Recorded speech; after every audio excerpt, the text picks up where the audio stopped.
My wife began growing distant. When I got sick, and after sleuthing, I found out that she was betraying me in the worst way possible. So I slowly ruined her life over the next 2 years, and on Christmas morning, I revealed everything I had done and destroyed her. When my wife told me she was a changed woman, I fully believed her, until she brutally called an innocent. She was my college sweetheart. We started dating in 2001 when we were both 19. We're both 41, and have been together ever since. When we first met, I caught her sticking gum to someone's seat before they sat down, and asked her what she was doing. She looked up at me, and her face went completely red. I was shocked. She was the most beautiful woman I'd ever seen. She stuttered, and actually stopped the guy from sitting down, and apologized to him too. I actually asked her out, and things went extremely well. So well that on the second date she came back to my place. I immediately noticed my $100 note on the shelf was missing, as well as 2 of the most expensive glasses from the kitchen. But I wasn't the nervous type. I immediately called her and asked where all my stuff went, and she broke down crying. I hung up and immediately drove to her front door. When she opened, she let me in and started crying again. I asked her what was wrong, and she began calling herself a monster. I tried to reassure her, but she cut me off and told me she is. She then opened up about her past, and how in high school she used to pick on people. There was this one autistic kid specifically she used to target, and now that she was in college, she wanted to turn over a new leaf. And, in her words, old habits die hard, and she was struggling a lot. My heart dropped. I was in the same position, except I was the victim, not the bully. In some twisted way, hearing a bully, that I was also falling in love with, discuss how sorry she was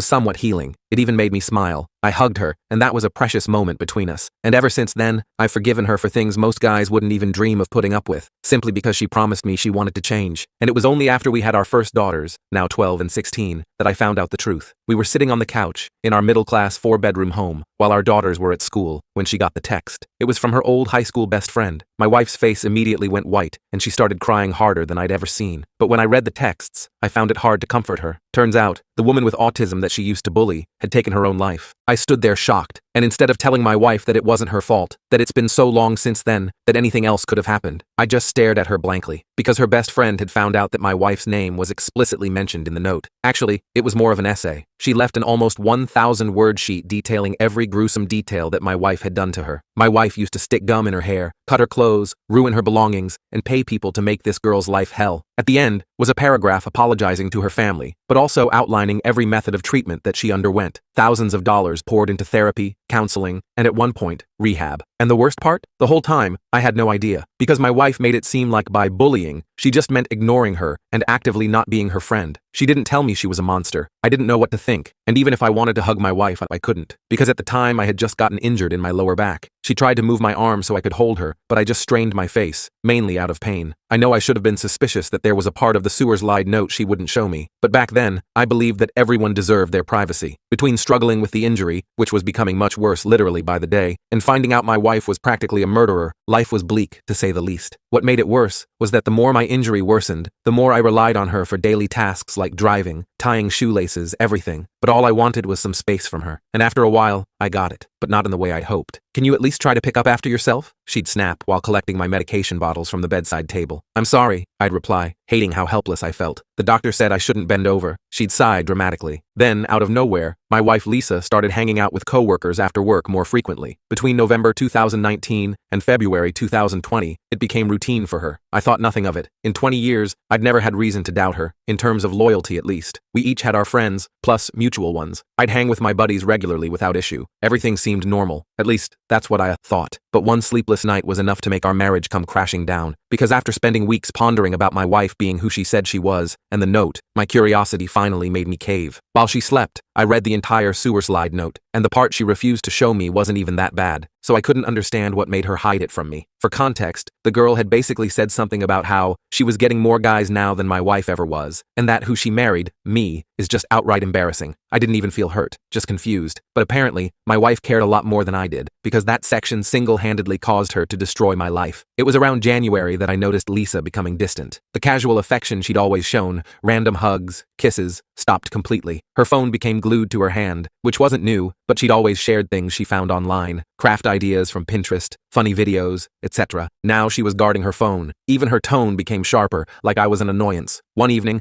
I walked into the kitchen where she was texting and asked, Who are you talking to? She practically jumped, clutching her phone to her chest. God, you scared me. No one. Just work stuff. At 10 p.m.? I asked, reaching for a glass of water. You know how it is with the new product launch. She quickly locked her screen and changed the subject. Did you take your meds? These little moments started adding up. When her phone would buzz with notifications, she'd turn it face down. She started taking calls in another room. Once, I walked in on her ending a call, and she looked flustered. Who was that? I asked casually. Just the office, she replied quickly. Budget meeting rescheduled. She hurried past me to the bathroom. It wasn't just the phone. She started putting more effort into her appearance. New clothes, a different hairstyle, more makeup than usual for work. One morning, I noticed she was wearing a perfume I'd never smelled before. That's new, I commented. Oh, sample from the department store, she said dismissively. Thought I'd try something different. By March, COVID hit, and our city went into lockdown. Our jobs were considered essential, so we still went to work. I'd just been cleared to return after 4 months of rehab and was eager to get back, as sitting around doing nothing had driven me crazy. For context, I'm usually very active. I play soccer 3 times weekly and hit the gym regularly, plus handle all our home renovation projects. Returning to work was both a relief and a challenge. My back wasn't fully healed, but being productive again helped my mental state. The COVID protocols made everything different. Masks, distancing, constant sanitizing. Still, it was better than being trapped at home with my increasingly distant wife. Within a week of lockdown, Lisa announced she needed to start working extra hours. Again, I didn't question it given her field. I assumed it would be every other day, but no, it was every day, and not just an hour or two. She'd come home 3+ hours late, immediately shower, briefly interact with me and our 12-year-old, 16-year-old lives with her boyfriend across town, then go to bed. Another late night? I asked after almost 2 weeks of this pattern. The pandemic has doubled our workload, she explained while peeling off her work clothes. Everyone's scrambling for medical supplies, and we're constantly on conference calls with hospitals. It made sense on paper. Her company was involved in distributing medical equipment, but something felt off about her explanation. One night, our youngest daughter Emma asked, Mom, why do you always have to shower as soon as you get home? Can't we play Uno first? Lisa looked uncomfortable. It's the virus, honey. I need to be extra careful not to bring anything home. I promise we'll play tomorrow. But tomorrow never seemed to come. Lisa's interactions with our daughters became increasingly perfunctory. Quick hugs, automated questions about school, which was now online, then retreat to the bedroom with her phone. As my back improved, we started being intimate again, but she was clearly mentally checked out, which I noticed immediately. By early April, the picture was becoming clearer. All signs pointed to her having an affair. That's when I decided to investigate. Our first time being intimate after my recovery was awkward and mechanical. She went through the motions but seemed distant, like her mind was elsewhere. When I tried to kiss her deeply, she turned her face slightly. When I suggested a position we'd always enjoyed, she claimed she was too tired. Afterward, she rolled away immediately and checked her phone. Everything okay? I asked, feeling hurt and confused. Fine, she replied without looking at me. Just checking my work email. At 11:30 p.m. on a Saturday, I researched signs of infidelity online, and she was checking almost every box. Next, I searched for how to find proof. I started with her social media. Scrolling through her Facebook, I found the usual: family pics, friends, and several photos from nights out with coworkers. In these pictures, I noticed one guy consistently appearing too close to her, arm around her shoulder or hand on her lower back, way too familiar for someone I'd never met. The guy stood out immediately. Tall, probably 6 feet 2 inches, with dark hair styled in that modern undercut that younger guys wear. Athletic build, wearing expensive-looking clothes. In every picture, he was positioned next to Lisa, sometimes whispering in her ear, sometimes with his hand casually resting on her hip. The body language between them was undeniable. The slight lean toward each other, the playful smiles, the comfortable physical contact. I clicked on his profile tag, Marcus Johnson. His profile picture showed him rock climbing, shirtless, of course. According to his info, he was 26 years old and had been with Lisa's company for just under 2 years as a sales representative. He was the embodiment of the cocky young sales guy stereotype. The BMW profile banner photo, the designer sunglasses, the carefully curated adventure lifestyle posts. But here's what really set off alarms. This guy was friends with her on Facebook and followed her on Instagram, but when I tried to view his profile, blocked. Why would I be blocked from seeing this guy's account when he's friends with my wife? That's when detective mode kicked in. I was no longer trying to disprove my suspicions. I knew she was cheating with this guy. My mission became finding out for how long. The night I discovered I was blocked from viewing his profile was surreal. I remember sitting in my home office, the blue light from the screen illuminating the darkness, my hands shaking as I tried to process what this meant. I tried convincing myself there might be an innocent explanation, but deep down, I knew better. Maybe he blocks all his coworkers' spouses for privacy, I said out loud to the empty room. But even as the words left my mouth, I knew how ridiculous they sounded. Throughout April and May, I dug deeper. I had no idea how much information you could get from phone and text records until then. Our family phone plan provided access to quite a bit of data. Lisa's contact history showed the 2 numbers she interacted with most from October 2019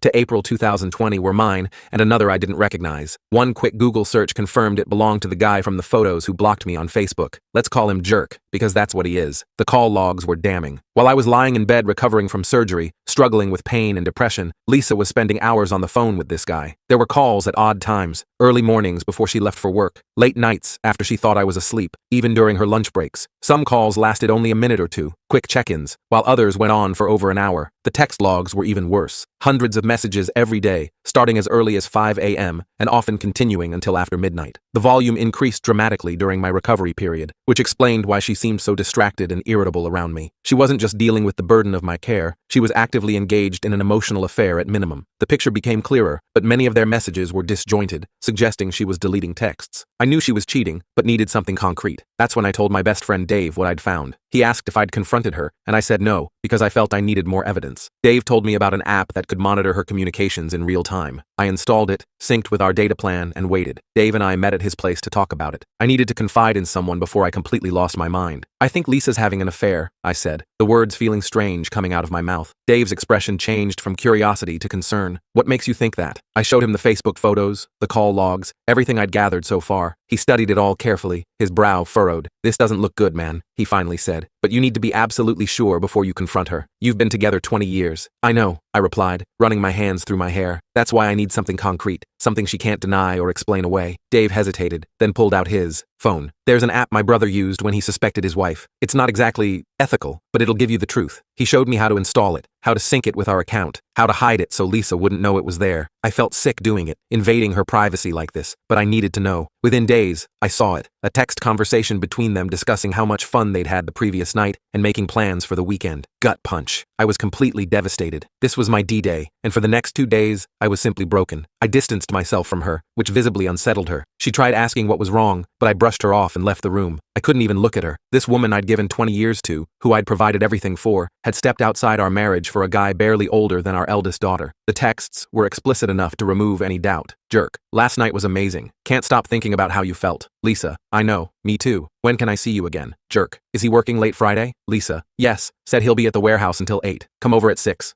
Jerk. Perfect. Wear that black thing I like. Lisa. Anything for you." I stared at my phone screen, reading and rereading their exchange, feeling physically ill. 20 years of marriage, 2 children, countless memories, all of it seemingly meaningless to her. I couldn't eat, couldn't sleep. I'd drift off for an hour, then jolt awake, my mind replaying their messages on an endless loop. When Lisa tried talking to me, I could barely respond. The sound of her voice, once comforting, now made my skin crawl. How could she act so normal? How could she look me in the eyes after what she'd done? "Are you feeling okay?" she asked one evening, her hand reaching for my forehead. "You seem off." I flinched away from her touch. "I'm fine, just tired." Her eyes narrowed with concern, or was it suspicion? "You're not yourself lately. Is your back bothering you again?" "No," I replied, my voice flat. "Just leave me alone, please." By the 3rd day, sadness transformed into rage. I contacted Dave to confirm my suspicions were right, and he asked if I'd confronted her yet. I said no. I didn't just want a divorce. I wanted to destroy her. I wanted to leave her life in shambles. It would take time, but I had a plan. "I need you to listen to me," Dave said over the phone. "This is going to sound crazy, but don't confront her yet." "Why the hell not?" I demanded. "I have proof she's screwing this guy. Because if you confront her now, she'll control the narrative," Dave explained. "She'll minimize it, gaslight you, make excuses. You need to be strategic." "Strategic how?" "I want her out of my house tonight. Think long term," Dave advised. "You have a lot to lose here. The house, time with your kids, your finances. If you play this right, you can protect yourself and make sure she doesn't get away with this." I took a deep breath, trying to calm the rage coursing through me. "What do you suggest?" "Document everything. Build your case. Talk to a lawyer before you tip your hand. And make her sweat a little." During my research on infidelity, I came across a phrase that stuck with me. The enemy of infidelity is unpredictability. That became the foundation of my plan. I would make her life hell while secretly planning my exit. The strategy was elegant in its simplicity. Change my behavior just enough to make her uncomfortable, make her question what I knew, make her worry about her secure little arrangement. Meanwhile, I'd gather evidence, prepare financially, and set up my escape. I wouldn't confront her until I was ready to completely destroy her world. By early June, I continued gathering data through the app. They were communicating like they were in a full relationship. Romantic messages, sexting, explicit photos, everything. I stopped reading the content and just collected information, cataloging it all on my private server. Meanwhile, I started behaving out of character. I began going out at odd hours and coming home even later than she did. When in her presence, I'd be glued to my phone, and if she asked what I was doing, I'd simply say, "Just stuff," and put it away. The first time I implemented this new behavior, Lisa looked genuinely confused. I'd been home consistently at 5:30 p.m. for years, but suddenly I texted, Don't wait dinner. Working late. I wasn't actually working. I was sitting in a coffee shop 3 blocks from the office, planning my next moves. When I finally came home around 9 p.m., Lisa was waiting in the living room. "Where were you?" she asked, trying to sound casual but failing. I shrugged. "Work stuff. Got complicated." "You could have called," she said, her voice slightly accusatory. I looked up from my phone. I texted. "Isn't that what you do?" Her face flushed slightly. The parallel to her own behavior wasn't lost on her. I changed all my passwords, which was significant because throughout our marriage, we'd never hidden anything from each other. But around when I suspect her affair started, she'd changed her Facebook and phone passwords, claiming security breaches necessitated it. "Yeah, right. Nice cover for hiding your affair." "Why can't I log into the Netflix account?" she asked one evening. "Change the password," I replied without looking up from my book. "Well, what is it?" "I'll log in for you," I offered, taking her iPad and entering it without letting her see. "Why can't you just tell me?" she pressed. I shrugged. "Been changing all my passwords lately. Security concerns." She couldn't argue without being hypocritical. The confusion and frustration on her face was priceless. I told Dave my plan, along with my older sister and 2 close friends. These are people I trust with my life, and I swore them to secrecy. Dave and I have been friends since elementary school. My other friends, Jack and Rachel, we've known since college. Remember Rachel? She becomes important later. My sister was hesitant about my approach. "Are you sure you want to play games? Why not just confront her and be done with it?" "Because she'll lie," I explained. "She'll minimize it. She'll make me sound paranoid. I need her to know that I know everything, and I need to be protected legally before that happens." Jack was more supportive. "Man, I get it. She betrayed you in the worst way possible. Make her sweat." Rachel's reaction was the most visceral. "That bitch," she said when I showed her the evidence. "After everything you've done for her, she doesn't deserve a quick and easy divorce. She deserves to feel what she's put you through." By July, Lisa was in full paranoia mode. She was calling and texting constantly, asking when I'd be home, where I was, what I was doing. The seed of doubt I'd planted was growing, evident in her communications with Jerk. She confided her concerns to him,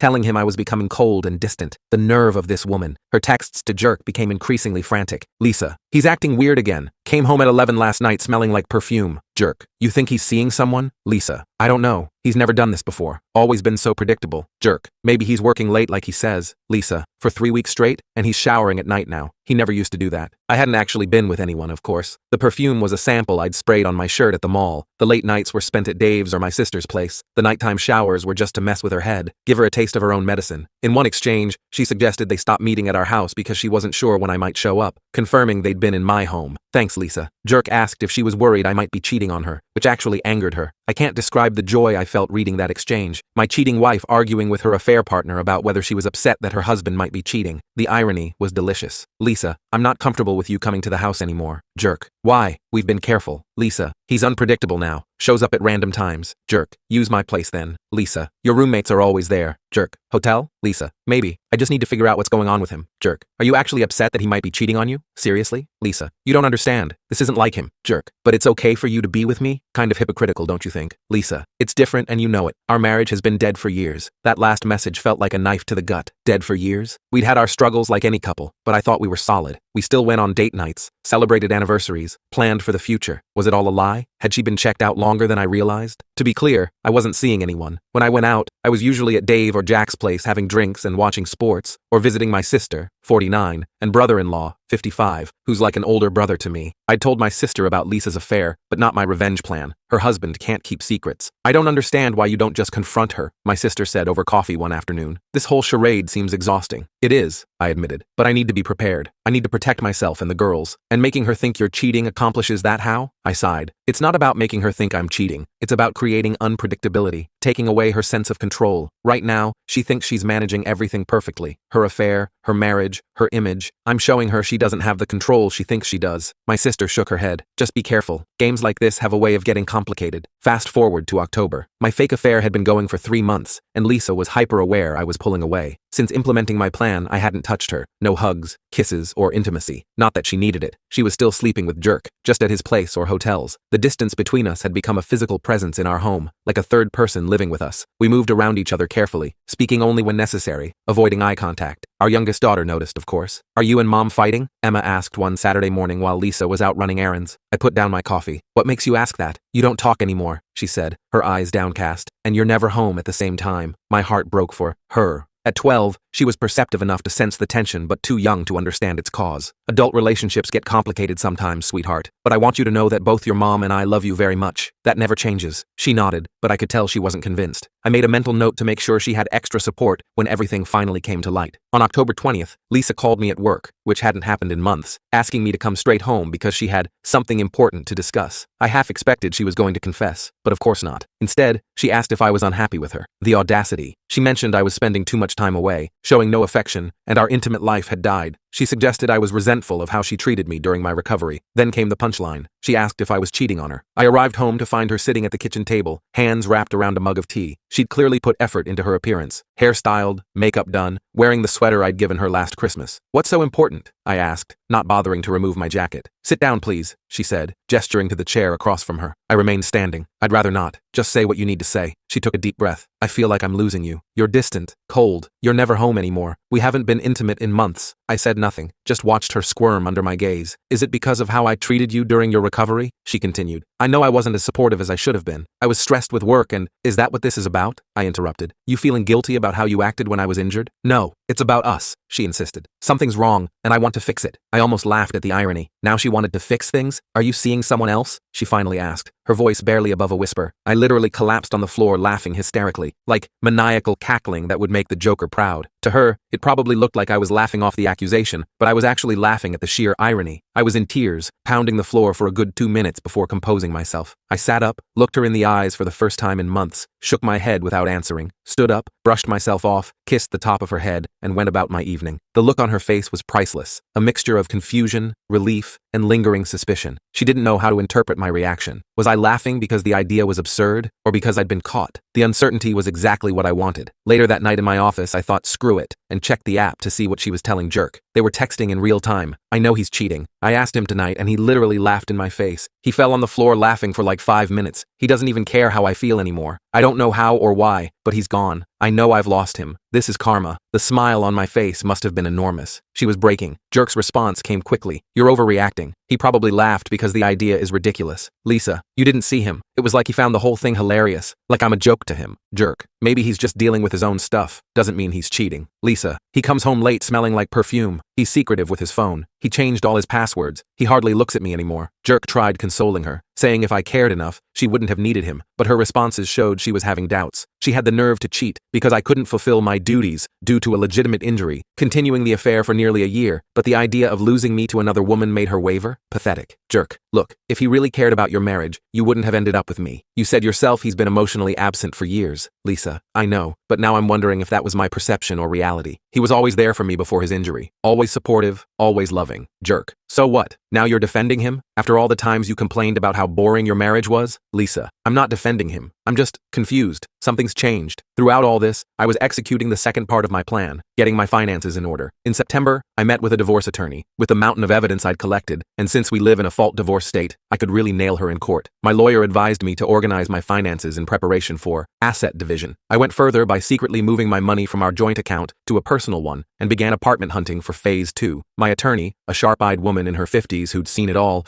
reviewed my evidence with a professional detachment I found comforting. "This is quite comprehensive," she remarked, flipping through the binder I'd prepared. "Text messages, call logs, location data. You've been thorough." "I needed to be sure," I explained. "And now I want out, and I want to protect what's mine." She nodded. "In this state, adultery is grounds for fault divorce, which works in your favor. However, courts are increasingly moving toward equitable distribution, regardless of fault. What does that mean for me? It means you'll likely still have to divide assets roughly equally, but her infidelity may impact spousal support. We can argue that her affair constitutes marital misconduct, potentially reducing or eliminating alimony. We spent the next hour outlining a strategy: what accounts to separate, what assets to secure, how to document household items of value. She advised me to start transferring funds to a personal account, but to do so gradually to avoid raising suspicion. "And the house?" I asked. "It was our largest asset, and the one I was most concerned about." "That's complicated," she admitted. "If you want to keep it, you'll likely need to buy out her share, or you could sell and split the proceeds. We'll need to get an appraisal." I left her office with a clear action plan. That same day, I opened a new bank account at a different institution and began systematically moving funds. Not everything at once, but enough to secure my future. I started with my personal savings, then moved on to portions of our joint account that represented my income. By November, I hadn't changed my behavior. In fact, I intensified it. This is where Rachel comes in. For context, Rachel and Lisa have never been close. I met Rachel freshman year of college, 2 years before meeting Lisa. Lisa has always seen Rachel as a threat because she's my closest female friend. There's always been an implied distrust, though Lisa never directly addressed it. Conversely, Rachel never liked Lisa, pointing out early in our relationship how Lisa imposed herself into our friend group while I didn't do the same with hers. Among Lisa's friends, there are no men except Jerk, while Rachel is the only woman in my circle. Rachel and I have a history that predates Lisa, but it was never romantic. We met in Introduction to Economics and bonded over our mutual hatred of the subject. She's brilliant, outspoken, and fiercely loyal, qualities that made her an amazing friend, but also intimidating to some people, including Lisa. The tension between them was subtle, but persistent. At group gatherings, Lisa would position herself between Rachel and me. She'd interrupt our conversations or find reasons to pull me away. Rachel noticed, but never commented, at least not to Lisa directly. "Your wife doesn't like me very much," Rachel observed once after a party. "She's just protective," I'd explained. Rachel raised an eyebrow. "Of what? Your autonomy?" I'd laughed it off then, but Rachel's assessment wasn't wrong. Lisa had always been subtly possessive, especially around my female friends. The irony now was staggering. Rachel had been stuck overseas due to COVID and finally returned November 3rd. Dave, Jack, and I celebrated her return with dinner and drinks at Jack's place. Just us, Jack's wife, who's also Rachel's sister, and Rachel, following CDC guidelines, of course. Rachel was jet-lagged but energetic, regaling us with stories of being stranded in Barcelona when the lockdowns hit. "I thought I'd be there 2 weeks," she laughed. 8 months later, I'm finally home. I filled her in on everything that had happened with Lisa, showing her some of the evidence I'd gathered. Her reaction was visceral. That manipulative, ungrateful, she didn't finish the sentence, just shook her head in disgust. "After everything you've done for her, while you were recovering from surgery? Who does that?" "Someone who values novelty over commitment," Dave suggested. Rachel's eyes narrowed thoughtfully. "And now you're making her think you're having an affair too?" "Not exactly," I clarified. "Just being unpredictable enough to make her uncomfortable." Rachel, the evil genius she is, suggested taking photos similar to those I'd found of Lisa and Jerk, showing us looking uncomfortably close, and posting them on Facebook. And that's exactly what we did. Lisa discovered them on the 5th, as mutual friends noticed my updates showing Rachel and me looking cozy. This really messed with her mind since she still believed I was cheating, but Rachel had been overseas most of the year. The photos were perfectly orchestrated to mirror those I'd found of Lisa and Jerk. Rachel leaning in close, whispering in my ear, my hand casually resting on her lower back, both of us laughing, looking completely comfortable in each other's personal space. Nothing explicitly inappropriate, but suggestive enough to raise questions. I posted them with casual captions. "Great to have this one back in town," and "Catching up with old friends is good for the soul." That night, Lisa tried confronting me about being so handsy in the photos. I saw this as the perfect opportunity to deliver my setup punch. "What about those pictures with you and Jerk from last year? He was pretty handsy too, but did I get upset?" Deer in headlights. It was the first time I'd mentioned his name. She scrambled to explain those photos away. "He's that way with everyone. I can see how it looks, but there's nothing there. I'll delete them if they hurt you." Her face drained of color when I mentioned his name. She hadn't realized I knew who he was, let alone that I'd been monitoring their interactions. "Marcus?" she stammered. "From work? He's just a colleague. A colleague who's comfortable enough to have his hands all over you in photos," I replied calmly. "A colleague whose social media I'm blocked from viewing for some reason." She tried recovering quickly. "He's like that with everyone. It doesn't mean anything. And I had no idea you were blocked. Maybe it's a privacy setting? I can ask him to unblock you." "Don't bother," I said, turning away. "I was just making a point about the double standard. You can be in cozy photos with your colleague, but I can't catch up with an old friend. It's not the same," she protested weakly. "Isn't it?" I challenged, looking her directly in the eyes. "What exactly is different about it, Lisa?" She had no answer. For probably the first time in our marriage, she was completely speechless. No, the pictures weren't what hurt me. The year she'd been sleeping with him while lying about working late was what hurt. But as they say, revenge is a dish best served cold. From that night on, Lisa became clingy and attentive, almost annoyingly so. She tried initiating affection and intimacy, but I stonewalled her completely. Meanwhile, I continued archiving her conversations with Jerk. By this point, I was emotionally numb. Any desire to save my marriage died when I implemented my plan. Lisa's behavior shifted dramatically. She started coming home directly after work. She cooked elaborate dinners. She suggested family movie nights. She bought me thoughtful gifts, a book by my favorite author, a new watch, tickets to a virtual concert I'd mentioned wanting to see. One evening, she attempted to initiate intimacy, sliding her hand up my thigh as we sat on the couch. I moved her hand away. "I'm not in the mood." "You haven't been in the mood for months," she said, trying to sound playful but unable to hide her frustration. "I guess we have that in common," I replied, getting up to head to my office. "Wait," she called after me. "Can we talk about what's happening with us? I miss you." I paused in the doorway. "There's nothing to talk about. I'm tired, that's all." The hurt in her eyes might have affected me once, but now I felt nothing. The woman I'd loved was gone, replaced by someone I barely recognized, someone capable of betrayal, deceit, and hypocrisy. She told Jerk I'd gotten worse, that she didn't know what to do, and felt like I hated her. I did. Then came the bombshell. She said she couldn't see him anymore. The guilt was too much, and she felt karma suffocating her. She couldn't risk losing me. She told him she loved him deeply, but was still in love with me, and needed to save her marriage. Too late for that by about 8 months. Their exchange was brutal. Lisa, I can't do this anymore. I need to focus on my marriage. Jerk, where is this coming from? Yesterday you were planning to spend the weekend at my place. Lisa, I know, and I'm sorry, but things have changed. He knows something. He mentioned you by name.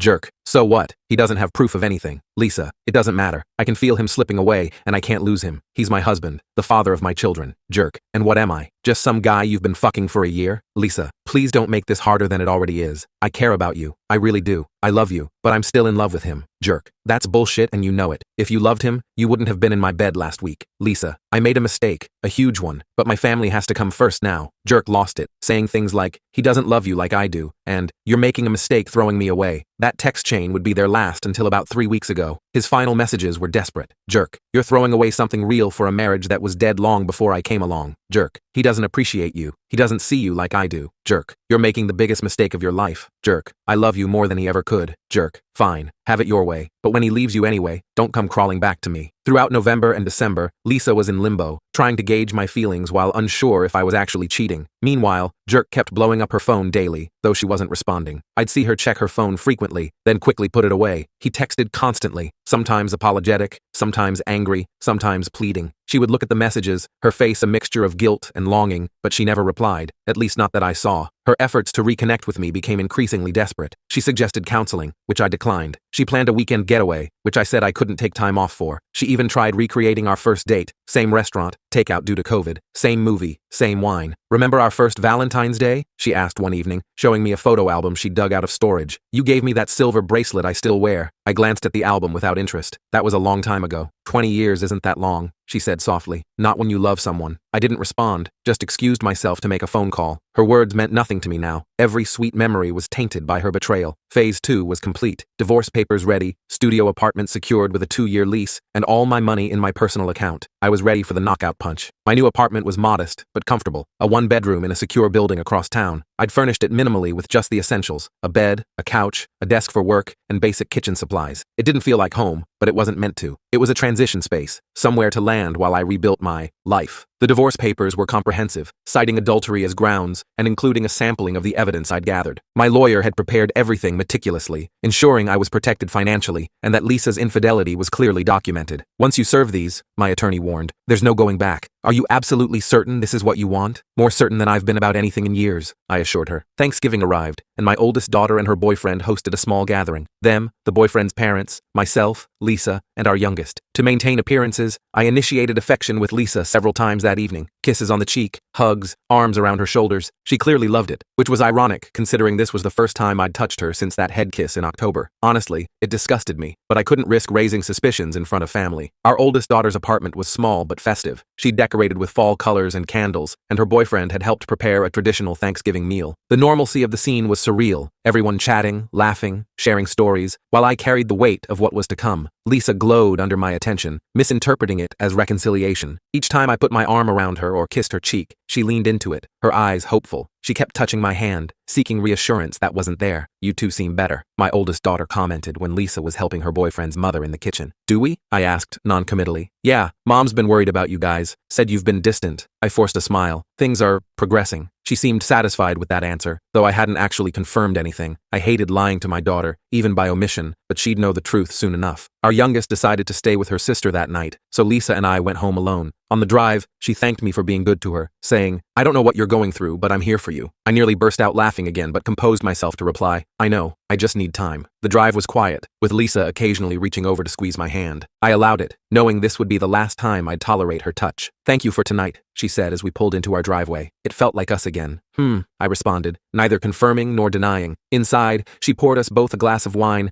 and sat close to me on the couch. I've missed you, she whispered, her hand on my knee. I took a sip of wine, considering my options. Part of me wanted to end things right then, serve her the papers, reveal everything I knew, watch her world collapse. But another part, the part that had waited patiently for months, wanted one final act of closure. For the first time since spring, we were intimate that night. I figured what the hell, with what I was about to do, might as well get one last round in before erasing her from my life. It wasn't making love. When I finished, she was just lying there like she'd been hit by a truck. No cuddling after. I just showered and slept in my office. To her confusion, I used protection. First time in 2 decades. She seemed puzzled but didn't ask questions. No way I was going unprotected knowing she'd been with Jerk for months. The next morning, I checked the app and saw Lisa had responded to Jerk for the first time in weeks. He wrote a novel professing his love, saying she was wasting time trying to rekindle a dead flame, that she'd been in a prison with me for 20 years and deserved someone who would cherish her. Mind you, this guy is 26, barely older than our eldest daughter, and this obsessed with a 41-year-old married mother of two? What a simp. She destroyed our marriage for this pretty boy with a sensitive side. Laughable. His message was a masterclass in manipulation. Jerk. I've given you space like you asked, but I can't stay silent anymore. Every day without you is torture. I see couples walking together and think of us. I hear songs that remind me of you and have to pull over because I can't drive through the tears. What we had wasn't just an affair, it was real, deeper than anything I've ever experienced. You're not a prisoner anymore, Lisa. You're free to be with someone who sees your soul, who cherishes every part of you. He's had 20 years to appreciate you and failed. Don't waste another 20 trying to revive a dead flame. You deserve more. You deserve me. She told him the same thing as before. She loves him and enjoyed their time together, but couldn't lose me. I was still the love of her life, though she'd always have a place for him in her heart. They could remain friends, but the physical relationship was over. He begged to see her one last time that week, and of course, she agreed. One for the road, right? Who am I to judge after what I'd just done? I added this exchange to my growing archive. Lisa, Marcus, I can't deny what we had was special. You awakened parts of me I thought were dormant forever, but last night changed things. For the first time in months, I connected with my husband again. I think we might be turning a corner. Jerk. One night sex and you think everything's fixed?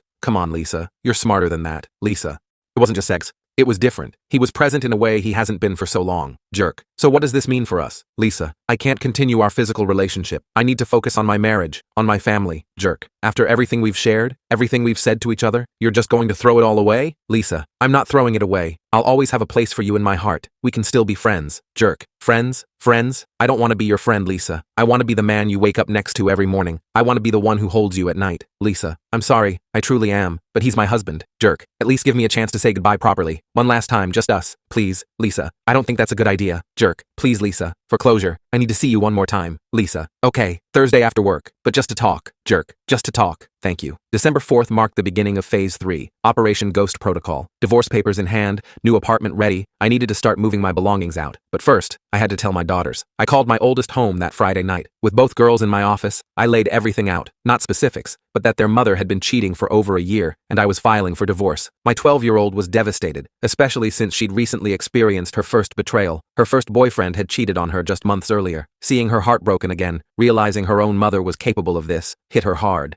I dreaded this conversation more than any other aspect of my plan. How do you tell your children their mother has betrayed not just you, but them? How do you shatter their image of their family without destroying their sense of security? I sat them down in my home office, away from where Lisa might overhear. Girls, I need to talk to you about something important, I began, my throat tight. They exchanged nervous glances, sensing the gravity in my tone. Your mom and I are going to be getting divorced, I said, as gently as possible. My oldest, Allie, immediately asked, why? What happened? Emma, my youngest, just stared, her eyes wide and filling with tears. I took a deep breath. Your mother has been seeing someone else for about a year now. She's cheating on you? Allie asked, her voice sharp with disbelief. I nodded. Yes. Emma broke down immediately, sobbing into her hands. No, Mom wouldn't do that. I moved to comfort her, but she pulled away. You're lying. You're the one who's never home anymore. The accusation stung, but I understood her reaction. Emma, sweetheart, I know this is hard to hear. I wish it wasn't true. Do you have proof? Allie asked, always the practical one, even through her shock. Yes, I replied. A lot of it. I didn't want to believe it either, but there's no doubt. Emma continued crying, but Allie's expression hardened. That's why you've been acting different. You knew. I nodded. I found out months ago. I've been trying to figure out how to handle it, how to protect you both. Does she know you know? Allie asked. Not yet, I answered. I'm filing for divorce next week. Emma looked up, panic in her eyes. What's going to happen to us? Where will we live? My oldest took it better and suggested taking her sister to live with her until things settled, which I agreed to. We packed some of her things, and she asked if I'd be okay. I assured her, yes, sweetheart. I'm going to be all right. And so are you. We're all going to be all right. I promise. Then they left, and the hardest part was over. Time to launch the nukes. As I watched them walk out the door, I felt a mixture of relief and profound sadness. The secret was out, at least to those who mattered most. My daughters knew the truth, and while their pain crushed me, I knew that honesty was the only way forward. Over the next weeks, Dave helped me gradually move my essential belongings while Lisa and I were at work. These were things she wouldn't notice missing unless specifically looking. I got a new phone and number, sharing it only with those who needed to know: Dave, Jack, Rachel, my daughters, sister, and mother. Meanwhile, I maintained the facade with Lisa, who remained clueless. Dave and I worked efficiently, taking a few items each day: books from my office, clothes from the back of my closet, personal documents, family heirlooms that were mine before the marriage. We transferred them to my new apartment, creating the skeleton of my new life piece by piece. You really think she hasn't noticed anything missing? Dave asked one day, as we carried a box of my vinyl records to his truck. She hasn't said anything, I replied. And she's been so preoccupied with trying to save our marriage, I doubt she's paying attention to whether my collection of philosophy books is still on the shelf. The new phone was a critical step. I transferred all important contacts, downloaded essential apps, and made sure my daughters had the number. When my old phone would buzz with messages from Lisa, I'd respond just enough to maintain the illusion of normalcy. I trickled just enough affection to keep her off the scent, while she maintained limited emotional contact with Jerk. The affair fog was faint, but still present. All the while, I compiled everything: call logs, texts, pictures, emails, and made printouts. I must have spent over $1,000 on office supplies. I organized everything chronologically in binders, 14 of them, from the beginning of the affair until mid-December. The binders were a labor of both love and hate. Each page represented another nail in the coffin of my marriage, another piece of evidence that the woman I'd loved for 2 decades had systematically betrayed me. I color-coded them, created indexes, wrote summaries at the beginning of each section. It was obsessive, perhaps, but also therapeutic. Each highlighted text message, each annotated photo was a step toward my liberation. I put each binder in a box, gift-wrapped them, and addressed them to various people: my mother, her parents, her 2 sisters, her brother, her HR department. Did I mention Jerk works at the same company with a strict no fraternization policy? Several of her friends, Jerk, and Jerk's parents. I shipped them all on December 16th with delivery estimated between December 22nd to 24th. Perfect timing. The packages were wrapped beautifully. Festive paper, ribbon, gift tags that read simply, "The Truth, Merry Christmas." Inside each one was a personalized note explaining that the contents revealed Lisa's year-long affair, complete with timestamps, locations, and explicit messages. For her company's HR department, I included a special section highlighting their violation of the company's relationship policy. Christmas Eve, Lisa came home at her usual time. I don't know if she saw Jerk. I'd stopped tracking her on the app by the 18th, having collected all I needed. As usual, she showered, spent time with me. We were intimate on the living room sofa. I know, I'm terrible. And she went to bed. That evening felt surreal, like watching a movie of someone else's life. Lisa seemed genuinely happy, unaware that less than 48 hours later, her entire world would implode. She talked about plans for Christmas dinner, about calling her parents in the morning, about the gifts she'd bought for the girls. "Where are they, by the way?" she asked as we cleaned up after dinner. "I thought they'd be home by now." "Staying with Allie's boyfriend's family tonight," I lied smoothly. "They'll be back tomorrow afternoon." She accepted this without question. "That's nice. They've been so welcoming to her." We watched a Christmas movie, her head on my shoulder. I felt nothing. No warmth, no affection, just a clinical detachment as I counted down the hours. The final phase had arrived. In the middle of the night, I wrapped the 3rd remaining binder with the divorce papers taped inside the cover and placed it on my side of the bed with a note saying, "Merry Christmas." Next to it, I left my old phone and my lawyer's business card. I packed my remaining essentials, enough to fill 2 backpacks, and left the home we'd shared for 20 years, for the last time. I took one final look around the house before leaving. 20 years of memories, Christmas mornings with excited children, dinner parties with friends, quiet evenings reading together, all of it contaminated now by her betrayal. I didn't feel sad anymore, just empty. This house wasn't my home. It hadn't been for a long time. As I closed the door behind me, I sent one final text to my daughters. "It's done. I love you both more than anything. Call me when you can." That was 1 week ago. To Lisa, I'm completely off-grid, gone, ghosted. She's blocked on Facebook, but I haven't blocked her yet to monitor the fallout, which has been glorious. My packages reached everyone, and Lisa is getting destroyed. Her youngest sister publicly called her out. Both parents condemned her. My mother absolutely eviscerated her. I knew Mom had a mean streak, but the things she called Lisa were unholy. The morning of Christmas Day, the texts and calls started flooding in. First from Lisa, frantic and confused. "Where are you? What is this binder? These papers? Please call me. We need to talk about this. This is insane. You can't just leave like this. Answer your phone." Then, from her family. Her sister posted publicly on Facebook, "To my sister who betrayed her husband and children for a fling with a boy, you've disgraced our entire family. Don't bother calling for sympathy." Her mother left a voicemail on my new phone. I don't know how she got the number. "I always thought of you as a son. What Lisa did is unforgivable. Please know that we love you and the girls, and we're here if you need anything." My own mother's response was biblical in its fury. She called Lisa every name in the book, then blocked her on all platforms after delivering a final message. "You had a good man who worshipped the ground you walked on. You threw away 20 years for a child who probably can't even spell commitment. You deserve every ounce of pain coming your way." Lisa has been frantically trying to locate me, posting desperately on Facebook, knowing I'm likely watching. But I won't say a word without my lawyer present. That'll be the next time we share oxygen. She has no way to spin this to make me the villain, because I've exposed her to everyone who matters in her life. According to a mutual friend at their company, she and Jerk are being put on administrative leave tomorrow, so she'll likely enter 2021 unemployed. Her Facebook posts have grown increasingly desperate. Please, if anyone has heard from my husband, tell him to call me. This is all a misunderstanding. Please come home so we can talk. I made mistakes, but this isn't fair to our children. I'm sorry. I'm so sorry. Please give me a chance to explain. No one is sympathetic. Not her friends, not her family, not even casual acquaintances who've heard the story. The evidence was too comprehensive, too damning for her to deny or minimize. As for the final 2 binders, one went to my lawyer as evidence for the divorce, and the last one is in storage to be burned in Jack's fire pit when the divorce is finalized. Do I feel guilty? Not in the slightest. For 20 years I did right by this woman. I gave her the home, family, and life she wanted, and loved her unconditionally. Never faltered, never strayed, never even considered breaking my vows. When issues arose, I communicated and worked through them with her. She chose another man's bed rather than telling me she was unhappy. She decided to step out with a younger guy who gave her butterflies. So no, I have no sympathy for what I did or for her. She can burn in hell for all I care. I might lose the house, a car, and maybe some monthly alimony, but since the divorce is filed under adultery in a fault state, that might be waived given my mountain of evidence. As far as I'm concerned, she's dead to me, and I'm never looking back. I thought I'd feel empty after executing my plan, but surprisingly, I feel lighter. The rage that consumed me for months has subsided, replaced by a calm certainty that I did what needed to be done. I protected myself, exposed the truth, and refused to be a victim of her deception any longer. My daughters are struggling, particularly Emma, but we're working through it together. Allie has been incredibly supportive, stepping up to help her sister process everything. We're looking at family therapy options to help them navigate the fallout. As for me, I'm taking it one day at a time. My new apartment is slowly becoming more personal, more like a home. I've reconnected with old friends, started a new fitness routine, and even considered dating again, though that feels premature. Rachel has been a constant support, checking in daily and reminding me that there's life after betrayal. She suggested I join her hiking group when I'm ready, a gentle push toward rebuilding my social life. For now, though, I'm focused on healing and on being there for my daughters. The rest, the house, the divorce proceedings, the financial settlements, will sort itself out in time. What I know for certain is this: I refused to be broken by someone who couldn't honor our vows. I refused to silently accept betrayal, and in standing up for myself, I found a strength I didn't know I possessed. The road ahead is uncertain, but for the first time in years, it's truly mine to walk.